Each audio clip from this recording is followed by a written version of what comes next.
This is Newsbeat from OU Daily. I'm Megan Pratt.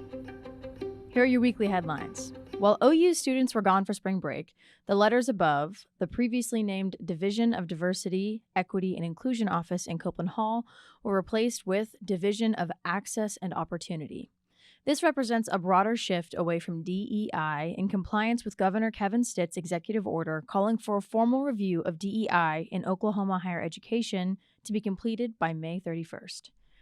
The order prohibits state agencies and institutions for higher education from using state funds, property, or resources to, quote, grant or support diversity, equity, and inclusion positions, departments, activities, procedures, or programs to the extent that they grant preferential treatment based on one person's race, color, sex, ethnicity, or national origin over another's, end quote. Governor Kevin Stitt appointed President and CEO of Mewbourne Oil Company, Kenneth S. Waits, to the OU Board of Regents. Waits graduated with a bachelor's in petroleum engineering from OU in 1983 before attending the University of Texas at Tyler for a graduate degree in business studies. After graduating from OU, Waits joined the Mewbourne Oil Company.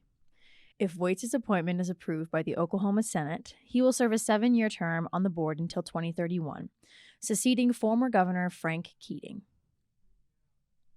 Former United States Speaker of the House and former vice presidential nominee Paul Ryan visited OU's Norman campus on Wednesday, telling students to engage with their communities and protect democracy.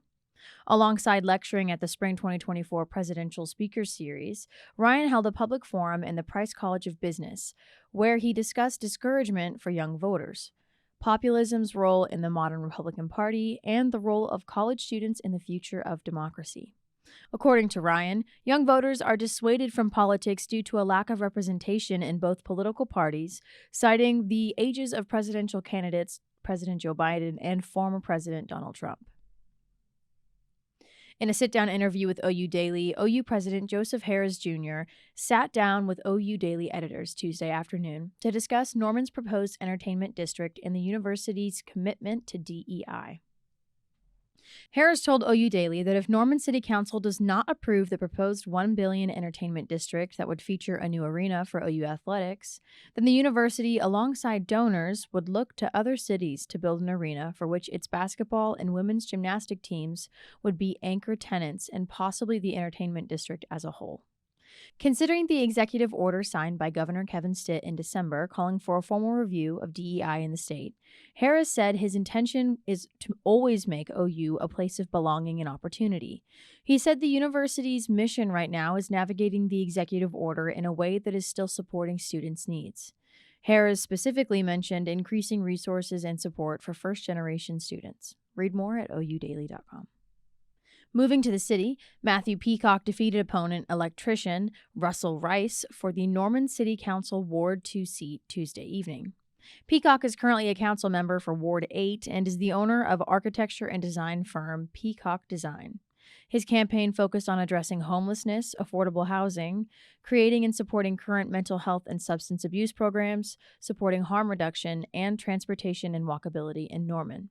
Peacock will be sworn into office on July 2nd.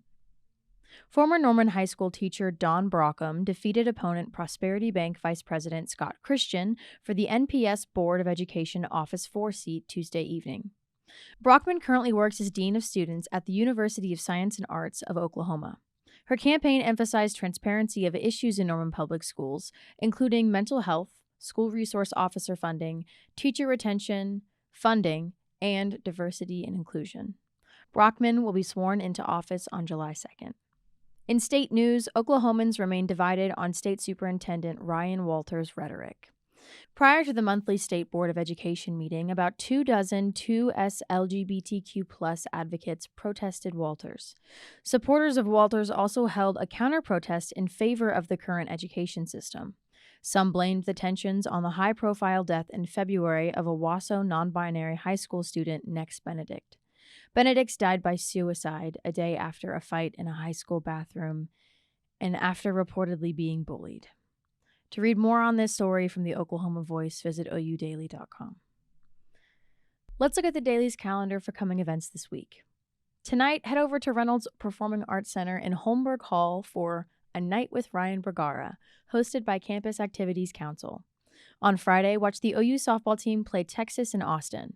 On Friday, catch the premiere of Crazy for You, presented by the University Theater.